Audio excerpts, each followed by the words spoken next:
નમસ્કાર, હું છું આપના સાથે ઈશા દુબે. આપ જોઈ રહ્યા છો જનસાક્ષી ન્યૂઝ. નજર કરીએ આજના મુખ્ય સમાચારો પર. માંગરોળ તાલુકાના વાંકલ ખાતે આવેલ મહાવીર સ્વામી જૈન જિનાલય ખાતે ધ્વજારોહણનો કાર્યક્રમ યોજાયો હતો. સવારે પ્રભાતિયા છત્ર પૂજા, 18 અભિષેક, 108 પાર્શ્વનાથ પૂજન, સિદ્ધ ચક્રી પૂજન, 17 ભેદી પૂજા સંગીતકાર અને વિધિગર સાથે ખૂબ જ ઉમંગથી કરવામાં આવી હતી. માંગરોળના ધારાસભ્ય ગણપતસિંહ વસાવાએ પણ ત્રિવિધ કાર્યક્રમમાં ઉપસ્થિત રહ્યા હતા. વિદેશોથી પણ ધ્વજારોહણ કાર્યક્રમમાં પધાર્યા હતા. ધ્વજારોહણ કરતી વખતે અને મહેમાનોનો ડ્રોન વડે પુષ્પવર્ષા કરવામાં આવી હતી. જિલ્લા માંગરોળ તાલુકા વાંકલ નગરે શ્રી ચંદ્રપ્રભુ જિનાલયમાં 50મી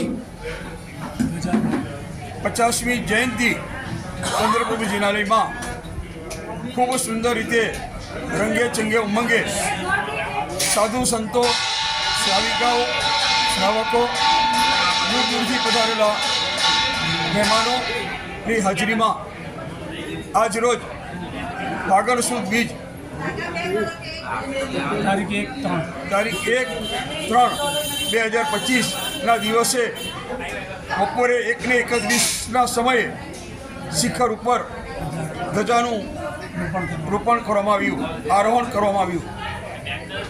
આજના આ પ્રસંગમાં તમામ ગ્રામજનો, વડીલો, નાના બાળકો તેમજ બહારથી પધારેલા મહેમાનો પણ સરસ રીતે તમામ ભક્તિમાં ભાગ લીધો.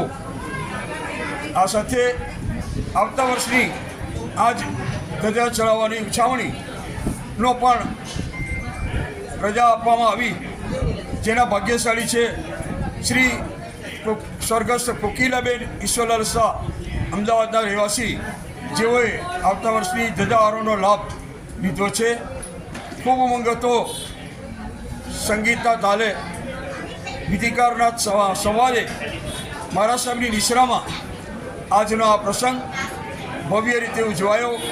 ઇતિહાસમાં લખાશે કે નાનું અમસ્તું આ વાંકલ ગામ છતાં પણ જ્યારે આટલા બધા સાધુ સંતો હોય, એમના આશીર્વાદ હોય અને ગામના વડીલોનો પણ સંપૂર્ણ સહકાર સહયોગ હોય, ત્યારે એમાં સોનામાં સુગંધ પડે એમ વિદેશથી આવેલા મહેમાનોએ પણ આમાં ખૂબ સરસ રંગ ઉપાવ્યો. તન, મન અને ધનથી તમામ લોકોએ ખૂબ સુંદર રીતે આ કાર્યક્રમમાં સહકાર પણ આપ્યો, ભાગ લીધો. અને હું હસ્તે કરતા માજી સંઘના પ્રમુખ રાજેન્દ્રભાઈ શાહ આપ સૌનો આભાર માનું છું.